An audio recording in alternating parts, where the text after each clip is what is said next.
नमस्कार, मैं हूं अनीता और आप देख रहे हैं मैं भी भारत का न्यूज बुलेटिन आदिवासी डेली। आज के बुलेटिन में आपको दिखाएंगे आंध्र प्रदेश की खबर, जहां 60 परिवारों पर लटकी बेघर होने की तलवार। अगले 2 महीनों में झारखंड में होगी आदिवासी संगठनों की महारैली और छत्तीसगढ़ आरक्षण पर मुख्यमंत्री और राज्यपाल के बीच घमासान। साथ ही त्रिपुरा में टिपरा मोथा ने किया अकेले चुनाव लड़ने का ऐलान। एमबीबी पोल में आदिवासी समाज में व्याप्त डायन प्रथा पर होगी चर्चा। तो शुरुआत करते हैं हेडलाइंस के साथ। छत्तीसगढ़ में आरक्षण पर घमासान, मुख्यमंत्री ने पूछा किस मुहूर्त का है इंतजार। त्रिपुरा में 50 से 55 सीटों पर अकेले चुनाव लड़ेगी टिपरा मोथा, बीजेपी ने जारी किया रिपोर्ट कार्ड। बेघर होने के कगार पर आंध्र प्रदेश में 60 आदिवासी परिवार, G20 बैठक से पहले तोड़ी जाएंगी झुग्गियां। फरवरी मार्च में झारखंड में अलग अलग संगठन करेंगे प्रदर्शन, बढ़ेंगी हेमंत सरकार की मुश्किलें। खतियानी यात्रा के दौरान हेमंत सोरेन ने साधा बीजेपी पर निशाना, कहा आदिवासियों के अस्तित्व को खतरा। एमबीबी पोल में औरतों को डायन बताकर पीटने के मामले पर होगी चर्चा। और अब खबरें विस्तार से। बुलेटिन की शुरुआत करते हैं बड़ी खबर से और खबर है छत्तीसगढ़ से। छत्तीसगढ़ में आरक्षण को लेकर बवाल थमता नजर नहीं आ रहा है। आरक्षण विधेयकों को लेकर राज्यपाल और कांग्रेस के बीच टकराव जारी है। राज्य के मुख्यमंत्री भूपेश बघेल ने राज्यपाल अनुसुईया उइके पर संवैधानिक अधिकारों का दुरुपयोग करने का आरोप लगाया। इसके साथ ही उन्होंने पूछा कि क्या गवर्नर विधेयकों पर हस्ताक्षर करने के लिए किसी मुहूर्त का इंतजार कर रही है। मुख्यमंत्री ने कहा कि ये राज्य के युवाओं के साथ अन्याय है। उन्होंने कहा कि परीक्षाएं निर्धारित हैं, जिसके बाद शैक्षणिक संस्थानों में प्रवेश शुरू होंगे और विभिन्न सरकारी विभागों में भर्ती परीक्षाएं भी लंबित हैं। मार्च तक क्यों इंतजार करना चाहिए? कौन सा मुहूर्त देख रही है? यहाँ सब परीक्षाएं हो रहा है, बच्चों की एडमिशन लेना है, व्यापम की परीक्षाएं होने हैं, पुलिस में भर्ती होना है, शिक्षकों की भर्ती होना है, हेल्थ में भर्ती होना, सारी भर्तियां रुकी हुई है और रोके बैठे हैं। ये संविधान में प्राप्त अधिकारों का दुरुपयोग है। मार्च में ऐसा कौन सा मुहूर्त निकलने वाला है जिसमें वो करेंगे? वो तो दिसंबर में पास हुआ है और अब तक रुके हुए बैठे हैं। और भारतीय जनता पार्टी चुप है। किसके इशारे पे? भारतीय जनता पार्टी के इशारे पे इसको रोका जा रहा है। आपको बता दें, मुख्यमंत्री का ये बयान तब आया है जब एक दिन पहले ही राज्यपाल अनुसुईया उइके ने पत्रकारों से बात करते कहा था कि अभी मार्च तक इंतजार करिए। उन्होंने कहा था कि अलग अलग समाज से आवेदन आ रहे हैं, उस पर विचार के बाद ही निर्णय होगा। इस घमासान के बीच ये मुद्दा अब हाईकोर्ट में पहुंच गया है। इसे लेकर राज्यपाल के खिलाफ हाईकोर्ट में एक याचिका दायर की गई है, जिसमें कहा गया है कि आरक्षण पर राज्यपाल संविधान का उल्लंघन कर रही है। अधिवक्ता हिमांक सलूजा ने छत्तीसगढ़ हाईकोर्ट में याचिका दायर कर आरक्षण बिल पर जल्द हस्ताक्षर करने और राज्य में बन रही अराजक स्थिति को जल्द साफ करने की मांग की है। छत्तीसगढ़ विधानसभा में 2 दिसंबर को आम राय से 2 विधेयक पारित किए गए हैं, जिनके लागू होने के बाद राज्य की सरकारी नौकरियों और शिक्षण संस्थानों में कुल आरक्षण 76% हो जाएगा। हालांकि राज्यपाल ने अभी तक आरक्षण विधेयकों पर हस्ताक्षर नहीं किए हैं। और अब छत्तीसगढ़ से चलते हैं त्रिपुरा। विधानसभा चुनावों को देखते हुए त्रिपुरा में सियासी हलचल मची हुई है। राज्य में 16 फरवरी को चुनाव होंगे। इस बीच अब टिपरा मोथा पार्टी का बड़ा बयान सामने आया है। पार्टी ने साफ कर दिया है कि वो विधानसभा में अपने दम पर 50 से 55 सीटों पर चुनाव लड़ने के लिए तैयार है। मोथा के अध्यक्ष विजय कुमार रंखाल ने ये जानकारी दी। रंखाल ने कहा कि अलग राज्य की मांग को लेकर किसी भी पार्टी की ओर से कोई लिखित आश्वासन नहीं मिलने के बाद ये फैसला लिया गया है। हालांकि उनकी पार्टी में गठबंधन के लिए दरवाजे खुले हैं, बशर्ते पार्टी ग्रेटर टिपरालैंड मुद्दे के प्रस्तावों को स्वीकार करे। रंखाल ने कहा, हमारा लक्ष्य अपने दम पर पूर्ण बहुमत के निशान को पार करना है। पार्टी नेतृत्व उम्मीदवारों की सूची को अंतिम रूप दे रहा है। प्रत्येक टिपरा योद्धा के लिए हमारे लोग और पार्टी सर्वोच्च है। विधानसभा चुनाव के संबंध में अध्यक्ष प्रद्योत किशोर माणिक्य का निर्णय सभी को स्वीकार होगा। टिपरामोथा के अध्यक्ष ने कहा कि पार्टी आरक्षित और गैर आरक्षित सीटों पर सभी समुदायों और धर्मों के उम्मीदवारों को मैदान में उतारने की योजना बना रही है। अगले 2-3 दिन के अंदर टिपरामोथा अपना कैंडिडेट का लिस्ट फाइनल करके रिलीज करेगा। बहुत लोगों ने मुझे फोन किया है और मुझे दुख लगता है कि बहुत लोग जो मेरे ही पार्टी से हैं वो लोग बोल रहे हैं कि कुछ तो मिल रहा है, अलायंस कर दीजिए, कुछ तो मिल रहा है। मैं कुछ तो मिल रहा के लिए मैंने टिपरामोथा को और अपने गांव में जो हमारे गरीब टिपरासा है, जो भूखा है, जिसके पास कपड़ा नहीं है, जिसके पास घर नहीं है, वो जो आशा बनाकर बैठा है कि बुबागरा आपको कुछ देगा, हमारा देश में हमें कुछ मिलेगा 70 साल के बाद, मैं उस कुछ के लिए नहीं आया हूं। मैं संविधान का, हमें कॉन्स्टिट्यूशनल प्रोटेक्शन चाहिए, कॉन्स्टिट्यूशनल सोल्यूशन चाहिए। आज हम लोग भूमिहीन हैं और हमें अगर अपना जमीन को बचाना है तो हमें कॉन्स्टिट्यूशनल राइट्स मिलना पड़ेगा। इसके लिए मैं फाइट कर रहा हूं। कुछ मिल गया, कहीं मैं खैरात में कुछ मिल गया, उसके लिए मैं नहीं आया हूं। हां, दूसरे पार्टीज के पास बहुत अस्त्र है, सामान है, पैसा है। हमारे पास हमारा टिपरासा का विश्वास है और मैं अपने लिए फाइट नहीं कर रहा हूं। बहुत लीडर लोग, जिस मैंने देखा है आज 2-3 दिन में, कि उनको सिर्फ अपने बारे चिंता है, उनको एमएलए बनने का चिंता है, कॉम्प्रोमाइज करने के लिए रेडी है, लेकिन बुबागरा कॉम्प्रोमाइज करने के लिए रेडी नहीं है। वहीं चुनावों को देखते हुए त्रिपुरा में सत्तारूढ़ बीजेपी ने रिपोर्ट कार्ड जारी किया है। इसमें जनजाति कल्याण के लिए पिछले 5 वर्षों में किए गए कार्यों और परियोजनाओं के बारे में बताया गया है। रिपोर्ट कार्ड में अगरतला में महाराजा बीर बिक्रम हवाई अड्डे में एक अंतर्राष्ट्रीय टर्मिनल खोलने, 23 आदिवासी बहुल ब्लॉक्स में विकास गतिविधियों के लिए 1300 करोड़ रुपयों की स्वीकृति और 51 देशों की वित्तीय सहायता से सबरूम में एक बौद्ध विश्वविद्यालय स्थापित करने, कोक बोरोक भाषा को स्कूलों में सीबीएसई विषय के रूप में शामिल करने जैसी योजनाओं के बारे में बताया गया है। त्रिपुरा में कुल 60 विधानसभा सीटें हैं। इनमें से 20 सीटें अनुसूचित जनजाति के लिए आरक्षित हैं, लेकिन इन 20 सीटों के अलावा भी कई और सीटें हैं जिन पर कुछ जनजातीय आबादी रहती है। त्रिपुरा की राजनीति में वही सत्ता में आता है जिसे जनजातीय इलाकों में समर्थन मिलता है। छत्तीसगढ़ में आरक्षण पर घमासान और त्रिपुरा में सियासी हलचल पर ज्यादा चर्चा करने के लिए हमारे साथ जुड़ रहे हैं स्टूडियो में मैं भी भारत के संपादक श्याम सुंदर। श्याम, सबसे पहले छत्तीसगढ़ पर चर्चा करते हैं और मैं आपसे जानना चाहती हूं कि छत्तीसगढ़ विधानसभा में 2 दिसंबर को 2 आरक्षण विधेयक सर्वसम्मति से पास हो गए, लेकिन उसके बाद लगभग 50 से ज्यादा दिन हो चुके हैं और अभी तक जो राज्यपाल है अनुसुईया उइके, उन्होंने हस्ताक्षर नहीं किए हैं। इसकी क्या वजह मानते हैं आप? देखिए, इस बात में कोई दो राय नहीं है कि आदिवासी आरक्षण का मसला छत्तीसगढ़ में एक बड़ा राजनीतिक मसला है और छत्तीसगढ़ उन राज्यों में शुमार है जिनमें विधानसभा चुनाव बहुत दूर नहीं है। छत्तीसगढ़ उन राज्यों में भी शुमार है जिनमें आदिवासी आबादी सिग्निफिकेंट है, जो चुनावी राजनीति में महत्वपूर्ण है। वो किसकी सरकार बनेगी, आदिवासी इसमें अहम भूमिका निभाते हैं।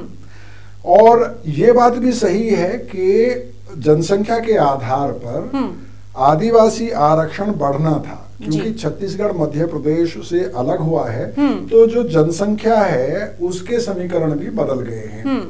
लेकिन हाईकोर्ट ने उस कानून को खारिज कर दिया जो पहले पास हुआ था और बड़ा दबाव था भूपेश बघेल की सरकार के ऊपर कि वो इस मामले में कोई कदम लें और वो आदिवासियों के साथ इंसाफ करें।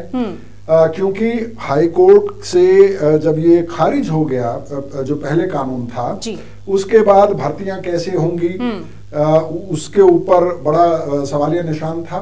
तो सरकार ने 2 बिल पास किए और वो राजभवन भेज दिए। अब राजभवन में राज्यपाल उन बिलों पर हस्ताक्षर नहीं कर रही हैं और ये पूरी तरह से एक राजनीतिक कहिए स्टांस है राज्यपाल का, क्योंकि उन्होंने कुछ 10 सवाल दिए जो बहुत अनकॉमन है, लेकिन उसके बावजूद भूपेश बघेल सरकार की तरफ से उन सवालों के जवाब देने की कोशिश की गई। और हमने ये देखा है कि छत्तीसगढ़ नहीं, सिर्फ जो भी नॉन बीजेपी रूल स्टेट हैं वहां पर सरकारों और राज्यपालों के बीच तनातनी होती रहती है, चाहे वो पश्चिम बंगाल हो, चाहे वो तमिलनाडु हो, या दिल्ली में एलजी और सरकार के बीच में जो तनातनी होती है। लेकिन ये जो छत्तीसगढ़ में जो चीजें चल रही हैं ये प्योर राजनीतिक है, प्योर चुनाव की दृष्टि से हो रही हैं, और ये अफसोस की बात है कि राजभवन उसमें पार्टी बन गया है। श्याम, अब ये मामला हाई कोर्ट में पहुंच गया है, क्या लगता है आपको हाई कोर्ट की तरफ से क्या कार्रवाई हो सकती है, क्या निर्देश दिया जा सकता है इस पर? देखिए अनीता, इस पर हमने पहले भी चर्चा की है कि जो सत्ताधारी दल है कांग्रेस, और उसने प्रोटेस्ट ऑर्गेनाइज किया है कि राज्यपाल हस्ताक्षर करे उन बिलों के ऊपर। ऐसा बहुत रेयर होता है। मुख्यमंत्री उस प्रोटेस्ट रैली में शामिल थे, तो जाहिर है कि जो सत्ताधारी दल है उसकी भी राजनीतिक मजबूरियां हैं, और वो हाथ पर हाथ धरे बैठा नहीं रह सकता है। जब उन्होंने, उनकी सरकार है, उनकी जवाबदेही है कि आदिवासी आरक्षण पर उन्होंने क्या किया है, और अगर राज्यपाल हस्ताक्षर नहीं कर रही हैं तो कांग्रेस पार्टी बैठी हुई तो अपने आप को दिखा नहीं सकती। तो मुझे लगता है जो हाई कोर्ट में जो केस हुआ है, मुझे लगता है वो भी राजनीति का ही हिस्सा है। हाई कोर्ट राज्यपाल को किसी बिल पर साइन करने के लिए मजबूर कर सकता है, मुझे ऐसा नहीं लगता है। ज्यादा से ज्यादा हाई कोर्ट ये पूछ सकता है राजभवन से कि भाई आपकी आपत्तियां क्या हैं, उन आपत्तियों को आप सार्वजनिक कीजिए या सरकार को बताइए, या उस बिल को वापस कर दीजिए, आप उसको लटका के मत रखिए। तो इस तरह की सलाह शायद राजभवन को दे सकता है, लेकिन कोई जजमेंट आ जाएगा जो कोई बहुत सिग्निफिकेंट होगा, बहुत महत्वपूर्ण होगा, ऐसी उम्मीद कम है। जी श्याम, और अब त्रिपुरा के बारे में चर्चा करते हैं। चुनाव तारीखों का ऐलान हो चुका है, 16 फरवरी को त्रिपुरा में वोट डाले जाने हैं। हम लगातार देख रहे हैं कि किस तरह से त्रिपुरा में सियासी हलचल बढ़ रही है। आज टिपरा मोथा ने बड़ा ऐलान किया है और कहा है कि 60 विधानसभा सीटों पर चुनाव होने हैं, उनमें से 50 से 55 सीटों पर पार्टी अपने दम पर चुनाव लड़ेगी। क्या लगता है आपको, क्या टिपरा मोथा इस चुनाव में बहुमत लेकर आ पाएगी? देखिए, जहां तक टिपरा मोथा के बहुमत का सवाल है तो एक पक्ष उनका बहुत मजबूत है। जो अनुसूचित जनजातियों के लिए 20 सीट आरक्षित हैं त्रिपुरा में, वो उनकी ताकत है। उन 20 सीटों पर निर्विवाद तरीके से टिपरा मोथा फेवरेट होगी। ऐसा नहीं है वहां चुनौती नहीं मिलेगी, उनको चुनौती जरूर मिलेगी, क्योंकि सीपीआईएम ने भी वहां पर 25 साल तक राज किया है। सीपीएम और कांग्रेस एक साथ आ चुके हैं। भारतीय जनता पार्टी को भी आप हल्के में नहीं ले सकते हैं, वो सरकार चला रहे हैं। आरएसएस का बहुत अच्छा काम जनजातीय इलाकों में रहा है। बीजेपी के कार्यकर्ता लगातार जनजातीय इलाकों में प्रचार कर रहे हैं, लेकिन इसके बावजूद अगर सबसे मजबूत, सबसे बड़ा प्लेयर अगर कोई उन इलाकों में है, उन 20 सीटों पर, तो वो टिपरा मोथा है। और उनके जो नेता हैं प्रद्युत किशोर माणिक्य, वो काफी पॉपुलर है उन इलाकों में। लेकिन जब आप नॉन ट्राइबल सीट्स पर बात करते हैं तो वहां टिपरा मोथा उतनी मजबूत नजर नहीं आती है। ये बात सही है कि कुछ और सीटों पर, कुछ पॉकेट्स में जनजातीय आबादी वहां पर है, लेकिन जो नॉन ट्राइबल पॉपुलेशन है वो टिपरा मोथा को अपने हितों के खिलाफ काम करने वाले संगठन के तौर पर वहां देखी जाती है। वो भाषा के सवाल पर और कई मुद्दों पर इस तरह के बयान पीछे आए टिपरा मोथा की तरफ से, लेकिन टिपरा मोथा ने काफी कोशिश की है ये बताने की, ये कहने की कि हम सिर्फ जनजातीय इलाकों की बात नहीं कर रहे हैं, हम सबको साथ लेकर चलने की कोशिश कर रहे हैं। और पिछले दिनों प्रद्युत किशोर माणिक्य ने एक मंच भी गठित किया था जिसमें नॉन ट्राइबल लोगों को भी उन्होंने शामिल किया था। तो वो एक जेस्चर के तौर पर ये क्योंकि वो सिर्फ 20 सीटें तो नहीं लड़ेंगे, अगर वो सत्ता की दावेदारी राज्य में पेश कर रहे हैं तो जाहिर है कि वो नॉन ट्राइबल सीटों पर भी उम्मीदवार उतारेंगे, लेकिन अपने दम पर वो सत्ता में आ सकते हैं, इसमें अभी कम से कम कुछ आप कह सकते हैं कि एप्रीहेंशन रहेगा या ये कहना शायद संभव नहीं होगा। श्याम, पिछले दिनों हम लगातार देख रहे हैं कि किस तरह त्रिपुरा में गठबंधन को लेकर अटकलें लगाई जा रही हैं। खुद टिपरा मोथा पार्टी की तरफ से अलग अलग राज्य की जो पार्टियां हैं, चाहे वो IPFT हो, CPIM हो, कांग्रेस हो, इवन बीजेपी से बात तक करने की बात जो है, खबर जो है वो सामने आई है, लेकिन गठबंधन कोई फाइनल नहीं हो पाया है। क्या वजह मानते हैं आप कि कोई गठबंधन नहीं बन पाया? देखिए, जहां तक बीजेपी के साथ टिपरा मोथा की बातचीत का सवाल है जी, तो खुद जो प्रद्युत किशोर माणिक्य हैं जी, वो ये कहते रहे हैं कि वो सबसे बात करने के लिए तैयार हैं। उनका बिल्कुल साफ कहना है कि जो भी ग्रेटर टिपरा लैंड की डिमांड पर लिखित में उनको आश्वासन दे देगा, वो उनके साथ गठबंधन करने के लिए तैयार है। लेकिन बीजेपी के साथ मसला ये है कि अगर वो आज टिपरा मोथा को ये आश्वासन देते हैं तो उनसे ये सवाल पूछा जाएगा कि फिर आप IPFT जिनके साथ मिलकर आपने चुनाव लड़ा था, जो आपका गठबंधन सहयोगी है, अभी भी सरकार में मौजूद है, उनकी बात क्यों नहीं मानी आपने? आपने अपने गठबंधन सहयोगी को डिच किया और आप टिपरा मोथा को ये वादा कर रहे हैं। तो बीजेपी के साथ ये दिक्कत है, बीजेपी ये लिखकर नहीं दे सकती। CPIM का ये कहना है कि संविधान के दायरे में टिपरा मोथा की मांग कर रहे हैं, टिपरा मोथा की मांग ठीक है, उसमें कोई गैर कानूनी बात नहीं कर रहे हैं, वो कोई गैर संवैधानिक बात नहीं कर रहे हैं। लेकिन CPIM एक पार्टी के तौर पर, सैद्धांतिक तौर पर छोटे राज्यों के पक्ष में नहीं रही है। वो पश्चिम बंगाल में भी जब वो सत्ता में थे तो अलग गोरखालैंड की मांग होती थी और भी बहुत सारी इस तरह की डिमांड्स होती थी। तो उनका मानना है कि छोटे राज्यों के पक्ष में वो नहीं है सिद्धांततः। और कांग्रेस और CPM साथ आ गए हैं।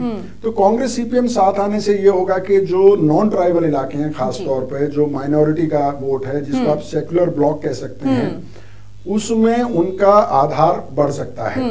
लेकिन जो स्टैंड अभी टिपरा मोथा ने ले लिया है, उस सूरत में CPIM और कांग्रेस या बीजेपी के साथ उनका गठबंधन बनना बहुत मुश्किल नजर आता है।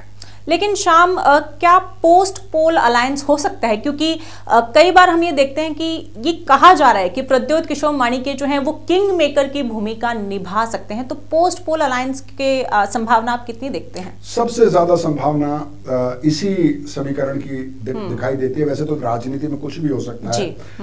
हो सकता है कि टिपरा मोथा अपने दम पे सीटें जीत ले, या CPM कांग्रेस का गठबंधन काम कर जाए, बीजेपी शायद अपने दम पे जीत जाए। ये कयास लगाए जा सकते हैं। लेकिन जो राजनीतिक समीकरण है वहां पर, उसके लिहाज से यही लगता है कि चुनाव के बाद टिपरा मोथा एक ऐसा ब्लॉक होगा जिसके पास 12 से 20 के बीच में कुछ सीटें हो सकती हैं, और वो डिसाइडिंग फैक्टर हो कि वो CPM और कांग्रेस वाले ब्लॉक के साथ जाना चाहते हैं या बीजेपी के साथ जाना चाहते हैं। लेकिन पोस्ट पोल अलायंस की संभावना सबसे ज्यादा है। प्री पोल अलायंस, जैसे मैंने कहा कि जो स्टैंड उन्होंने ले लिया है ग्रेटर टिपरा लैंड पर, उससे पीछे हटना अब इस वक्त में वो प्रद्युत किशोर माणिक्य के लिए संभव नहीं है इस वक्त में, क्योंकि ये उनकी क्रेडिबिलिटी का सवाल है, उनकी विश्वसनीयता का सवाल है। अभी वो पीछे हटेंगे तो उन पर आरोप लगेगा कि आपने आदिवासी हितों का सौदा कर लिया।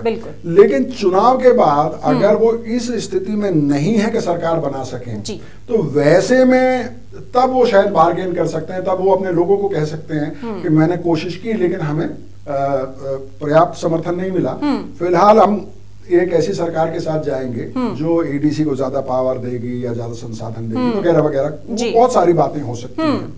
जब साथ आना होता है तो रास्ते निकल आते हैं। बिल्कुल।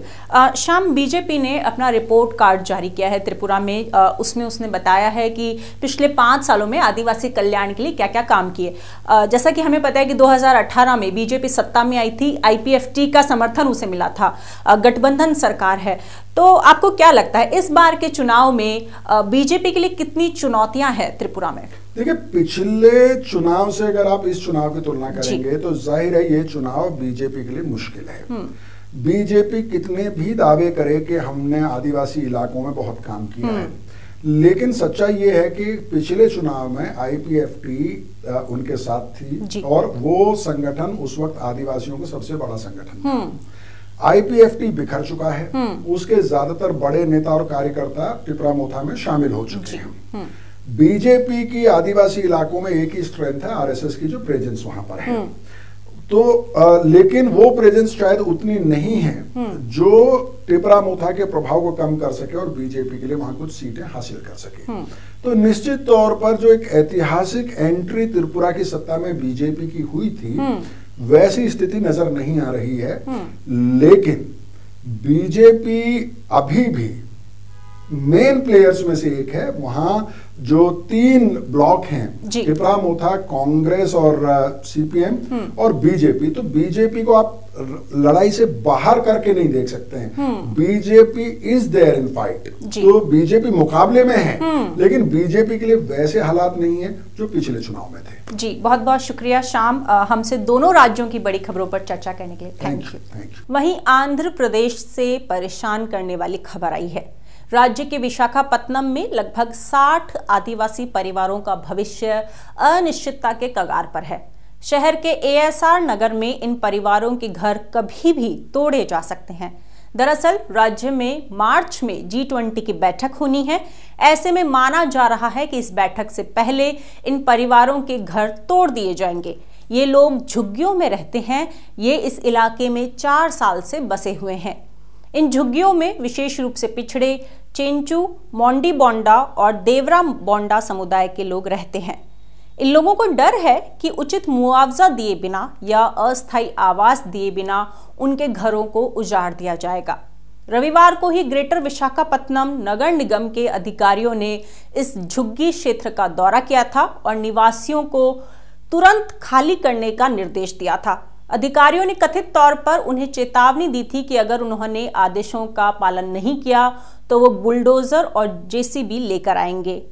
बता दें, मार्च में 28 और 29 तारीख को G20 बैठक में 40 देशों के प्रतिनिधियों के भाग लेने की उम्मीद है। राज्य के विशेष मुख्य सचिव ने बताया, जिस इलाके में 60 आदिवासी परिवार रहते हैं वो G20 समारोह के लिए शहर के सौंदर्यीकरण के लिए चुने गए जोन में आता है। वहीं जाने माने कार्यकर्ता और भारत सरकार के पूर्व सचिव ES शर्मा ने इसका विरोध किया। उन्होंने कहा कि आदिवासी परिवारों को बेघर करना मानव अधिकारों का उल्लंघन है। और अब आंध्र प्रदेश से चलते हैं झारखंड। झारखंड में हेमंत सोरेन सरकार की मुश्किलें बढ़ती नजर आ रही हैं। अगले 2 महीनों में राज्य में अलग अलग आदिवासी संगठन अपनी मांगों के लिए सड़कों पर उतरेंगे। सबसे पहले 27 जनवरी को राजभवन के समक्ष राष्ट्रीय आदिवासी समाज सरना धर्म रक्षा अभियान के तहत महाधरना का आयोजन किया जाएगा। धरना का मुख्य उद्देश्य सरना धर्म कोड की मांग, अनुबंध पर अवैध नियुक्तियों के स्थायीकरण का विरोध, राज्य सरकार में लाखों रिक्त तृतीय चतुर्थ शिक्षक पदों पर सीधी नियुक्ति, ST/SC श्रेणी के आरक्षित वर्गों की बैकलॉग नियुक्ति, जनजातीय परामर्श दात्री समिति की स्थिति, आदिवासियों की जमीनों पर अवैध कब्जा, वन कानून पट्टा और आदिवासियों के अन्य संवैधानिक अधिकारों को लेकर आवाज बुलंद करना है। इसके बाद कुर्मी विकास मोर्चा ने कुर्मी जाति को ST सूची में शामिल करने के लिए विभिन्न कार्यक्रमों की घोषणा की है। मोर्चा अध्यक्ष शीतल ओहदार ने घोषणा की है कि 11 फरवरी को ऐतिहासिक मोरहाबादी मैदान में विशाल कुर्मी अधिकार महारैली होगी। इसके बाद 16 फरवरी को झामुमो विधायक चमरा लिंडा के नेतृत्व में रांची के प्रभात तारा मैदान में आदिवासी अधिकार महारैली का आयोजन किया जाएगा, जिसमें आदिवासी मुद्दे से जुड़े 16 सूत्री मांगे रहेंगी। इस रैली के निशाने में झारखंड के मुख्यमंत्री हेमंत सोरेन और अपनी ही पार्टी झामुमो रहेगी। रैली में कुर्मी जाति को ST सूची में शामिल करने का विरोध, सरना धर्म कोड लागू करने, आदिवासी महिला का गैर आदिवासी पुरुष के साथ विवाह का विरोध, बैकलॉग नियुक्ति शुरू करने, जनजातीय भाषा की पढ़ाई प्राइमरी स्तर से शुरू करने, 5वीं अनुसूची और पैसा एक्ट को सख्ती से लागू करने सहित कई मांगे शामिल रहेंगी। इसके बाद 5 मार्च को आदिवासी समन्वय समिति के बैनर तले विभिन्न आदिवासी संगठनों ने रांची के मोरहाबादी मैदान में आदिवासी बचाओ महारैली आयोजित की जाएगी। इस रैली के निशाने पर केंद्र और राज्य दोनों सरकारें रहेंगी। रैली के माध्यम से कुर्मी को एसटी सूची में शामिल करने के प्रयास का विरोध, आदिवासी धर्म कोड केंद्र सरकार से लागू कराने, पेसा एक्ट और 5वीं अनुसूची को सख्ती से लागू करने, सीएनटी एसपीटी को सख्ती से लागू करने, झारखंडी हित आधारित नई नियोजन नीति बनाने आदि की मांग की जाएगी। और सबसे आखिर में 12 मार्च को राष्ट्रीय आदिवासी समाज सरना धर्म रक्षा अभियान के बैनर तले विभिन्न आदिवासी संगठनों की सरना धर्म कोड महारैली मोरहाबादी मैदान में होगी। और अब झारखंड से ही दूसरी खबर। मुख्यमंत्री हेमंत सोरेन ने खतियानी जौहार यात्रा के दौरान बीजेपी पर जमकर हमला बोला। मुख्यमंत्री ने दावा किया कि राज्य में बीजेपी के सत्ता में लौटने पर आदिवासियों का अस्तित्व खतरे में पड़ जाएगा। खतियानी जौहार यात्रा के तहत सिमडेगा में एक रैली को संबोधित करते हुए सोरेन ने कहा कि बीजेपी ने झारखंड के सामाजिक ताने बाने को बर्बाद कर दिया। लोकसभा चुनाव और झारखंड विधानसभा चुनाव 2024 में साथ साथ होने हैं। उन्होंने बीजेपी पर पारसनाथ पहाड़ियों या मरांगबुरु परियोजना पर विभाजनकारी राजनीति करने का आरोप लगाया और कहा कि इससे पहले कभी भी राज्य में जैन समुदाय के धार्मिक स्थल पर इस तरह के विवाद नहीं देखे गए। मुख्यमंत्री हेमंत सोरेन ने अपने राज्य और एक अन्य आदिवासी राज्य छत्तीसगढ़ के बीच तुलना करते हुए आरोप लगाया कि बीजेपी आदिवासियों को एक दूसरे के खिलाफ भड़काने की चाल चल रही है। उन्होंने कहा कि वो चाहते हैं कि आदिवासी और स्थानीय लोग अपनी पहचान के लिए संघर्ष करते रहें।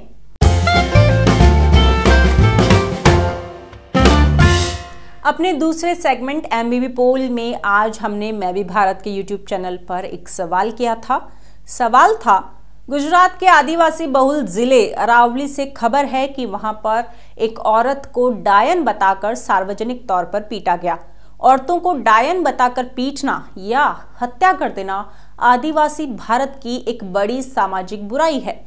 इस तरह के मामलों में प्रशासन का रवैया ढीला रहता है और वो अक्सर दोषियों के पक्ष में झुकता है। इस तरह के मामले में जिला प्रशासन के उच्च अधिकारियों की जवाबदेही तय की जानी चाहिए। इस सवाल के जवाब में सबसे ज्यादा यानी 93% लोगों ने माना कि ऐसे मामलों में प्रशासन की जवाबदेही तय होनी चाहिए, जबकि 5% लोगों ने नहीं, तो वहीं 2% लोगों ने पता नहीं का ऑप्शन चुना। लेकिन हमने ये सवाल क्यों पूछा था? दरअसल गुजरात से एक बड़ी खबर सामने आई है। उत्तरी गुजरात के अरावली जिले में एक आदिवासी महिला को कथित तौर पर उसके परिवार के सदस्यों ने डायन बताकर उसे बुरी तरह से पीटा। खबरों के मुताबिक जब पीड़िता ने अपने परिजनों के खिलाफ शिकायत दर्ज कराने का प्रयास किया तो ड्यूटी पर मौजूद पुलिसकर्मियों ने शिकायत दर्ज नहीं की। वहीं जिले के पुलिस अधीक्षक संजय खरात ने बताया कि पुलिस को इस तरह की घटना के बारे में मीडिया से पता चला। ये पहली बार नहीं है, इससे पहले भी कई बार हमने इस तरह की खबरें देखी हैं। डायन बताकर पीटना या हत्या करना आदिवासी भारत में एक बड़ी और गंभीर समस्या है। आज के इस आधुनिक युग में भी सदियों पुरानी ये सामाजिक बुराई देश के कई आदिवासी बहुल राज्यों में प्रचलित है। ये राज्य हैं झारखंड, बिहार, पश्चिम बंगाल, ओडिशा, हरियाणा, गुजरात, राजस्थान, मध्य प्रदेश, उत्तर प्रदेश, असम, छत्तीसगढ़ और महाराष्ट्र। एनसीआरबी के आंकड़ों के अनुसार विच हंटिंग के रूप में हत्याओं की सबसे ज्यादा संख्या झारखंड में होती है, तो दूसरे नंबर पर है ओडिशा। माना जाता है कि एक तरफ जहां पीड़ितों के साथ व्यक्तिगत दुश्मनी इसकी एक वजह है, तो दूसरी तरफ उनकी जमीन हड़पने का इरादा भी इसकी वजह बन सकती है। कई राज्यों में आदिवासी कल्याण कार्यकर्ताओं ने विच हंटिंग यानी डायन शिकार की प्रथा को रोकने के लिए ओझा या आदिवासी मुखियाओं को जवाबदेही तय करने के लिए एक केंद्रीय कानून लागू करने की मांग की थी। जानकारों का मानना है कि प्रशासन को जमीनी स्तर पर भी जागरूकता पैदा करने की जरूरत है। इस मुद्दे को स्कूलों के सिलेबस में शामिल किया जाना चाहिए। इसके खिलाफ टीवी पर प्रचार की भी जरूरत है और साथ ही आंगनबाड़ी कार्यकर्ताओं को जनता के बीच जागरूकता पैदा करने के लिए ट्रेनिंग दी जानी चाहिए। कई बार जिला पुलिस और प्रशासन ऐसे मामलों को सामाजिक मामला बताकर टाल देते हैं या उनका रवैया पीड़ित के लिए असंवेदनशील हो जाता है। ऐसे में ये भी जरूरी है कि जिला पुलिस या प्रशासन इस तरह की घटनाओं को रोकने में अगर असक्षम होते हैं तो उन पर भी कार्रवाई की जाए।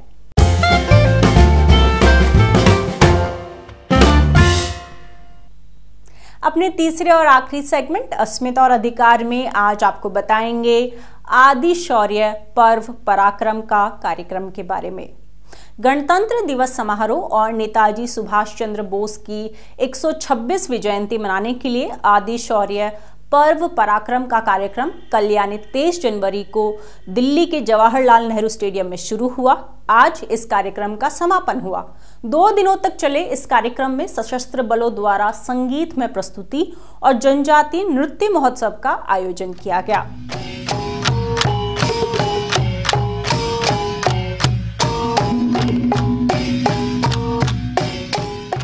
लोकसभा अध्यक्ष ओम बिरला, जनजातीय मामलों के मंत्री अर्जुन मुंडा और रक्षा राज्य मंत्री अजय भट्ट ने इस उत्सव का उद्घाटन किया।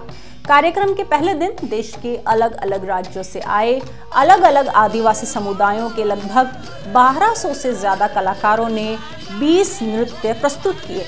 इन पारंपरिक नृत्यों में गौर मारिया, गद्दी नाटी, सिद्धि धमाल, बैगा परधौनी, पुरुलिया बागुरम्बा, घुसाड़ी, बाल्टी, लंबाड़ी, पाइका, राठवा, बुदिगली, सोंगे मुखवाते, कर्मा, मंघो, काशाद मस्ती कुम्मीकली, पलेयार, चेराव और रेखमपाड़ा शामिल हैं। आपको बता दें, रक्षा मंत्रालय और जनजातीय कार्य मंत्रालय संयुक्त रूप से इस कार्यक्रम का आयोजन कर रहे थे, जिसमें भारतीय तटरक्षक बल समन्वयक की भूमिका निभा रहा था।